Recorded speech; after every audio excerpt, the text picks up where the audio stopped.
Hi, everybody. Today we're talking with Liz Dougan, K through 12 head of school at STEM School Highlands Ranch. Liz, thank you so much for joining us. Of course. Thank you for having me.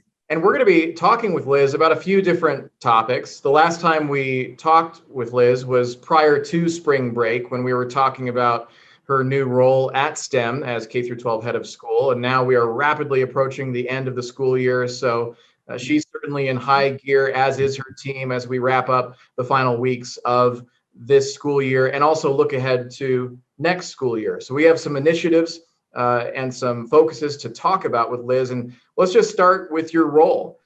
Like I said, we checked in with you prior to spring break about K through 12 head of school. How is the new role going now that we're in April, and what are you focused on right now? Yeah, it's going great. I'm crazy busy all over the place, learning and listening to all of our staff and our families and getting to know more people that are part of our STEM community. And I'm just really enjoying supporting our staff and our students here in my new role as K-12 head of school, and having many of our secondary students back 4 days a week has really been wonderful. I haven't heard classrooms get this loud in over a year now, and it's absolutely fabulous.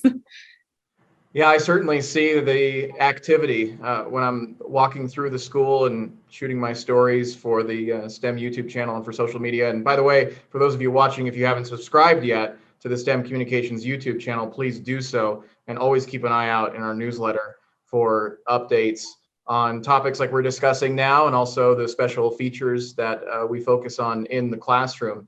So speaking of this school year, since really there's just not enough hours in the day, right? As we approach the end of the school year, we're all so busy. What are you focused on as K through 12 head of school between now and the end of the school year? Yeah, absolutely. I'll be focusing on supporting our families and staff with having a positive, meaningful end to this crazy year.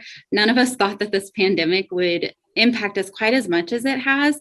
And we are facing new challenges as we return to normal. And really, my main goal is just to have as normal of an end to the school year as possible, and just making sure we are building those connections, especially with our e-learner students who have now returned to the building just recently and will only be here for a couple of weeks before breaking again for summer. So that's one of my main focuses, as well as I will also be working consistently on our schedules for next year to ensure that we are meeting the needs of our families, as well as the needs of our teachers. We do want to continue to offer e-learner option for next year for those families who need it.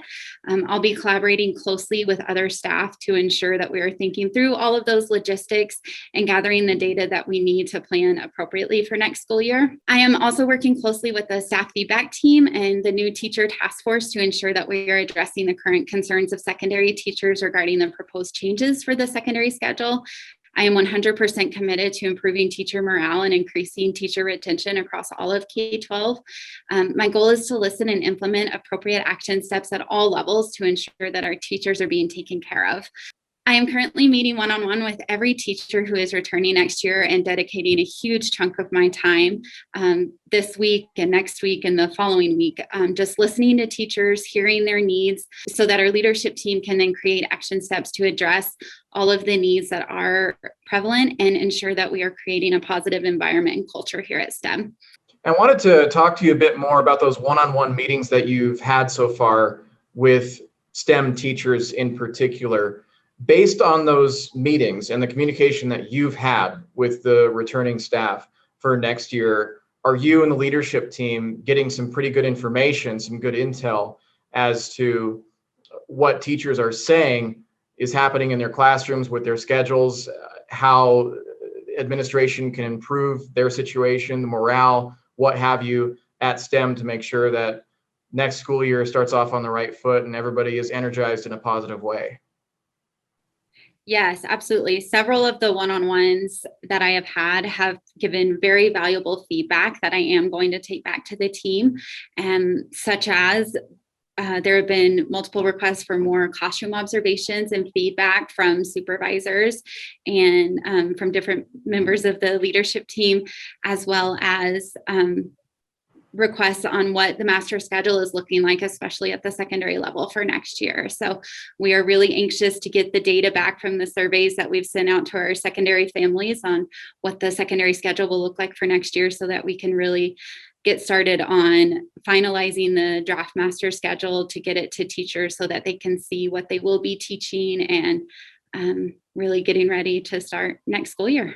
Yeah, certainly a lot of eyes on that schedule, and I'm sure we'll be following up with you with questions regarding that. I wanted to talk about your role again as K through 12 head of school, because of course, being in that role, a big part of that is developing relationships with the STEM community at various levels. So talk about the relationships that you've built thus far, and how things are going in that arena. The parent coffee last week was great.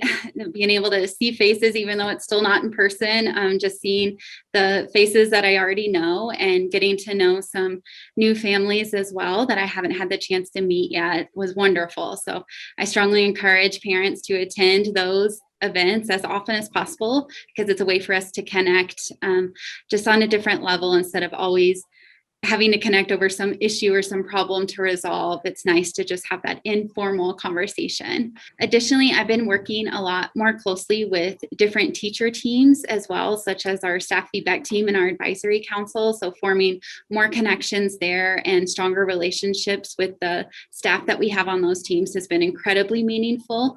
It has assisted me in making my own goals for the rest of the school year and going into next school year as well, to ensure that STEM is improving and doing what we can to assist teachers and make this an amazing place to work. Well, let's talk about next school year. I know that your team is focused on wrapping up this school year with the weeks that remain, but before you know it, we're going to be into fall and starting a new school year. And how is the outlook overall for STEM moving forward? Excitingly enough, it looks like we're going to be returning to quote unquote normal, which is, I think, what we all want at this point after a year plus of living through this pandemic. So as of right now, it looks like we're going to have a much more normal schedule of 5-day in-person learning across all of K-12 for all students. We will continue working on ways to provide an excellent STEM education for families who continue to need a virtual option, of course. And overall, the energy in the school is contagious as we move back to a sense of normalcy, and we cannot wait to have our classrooms full again with our amazing students. Yeah, I had the luxury of visiting Allison Doe's class recently, the business class with Nicole Bostel, and we gave a presentation about strategic communications and social media strategy and creating content for STEM. And it was really nice just being in that classroom and feeling the energy from the students who were there. There were some students virtual too that we were taking questions from. But every time I walk through the school, whether it's going through the elementary side or secondary, you can really feel that buzzing of energy and innovations and thought creations going on inside that classroom. And we're certainly going to continue to showcase that and share it with all of you. And Liz, we're going to continue to follow up with you on all these very important issues that so many people in our community are keeping their eyes on. So thank you again for taking the time to talk to us, and we'll be talking to you again soon. All right. Thank you so much, Jeff.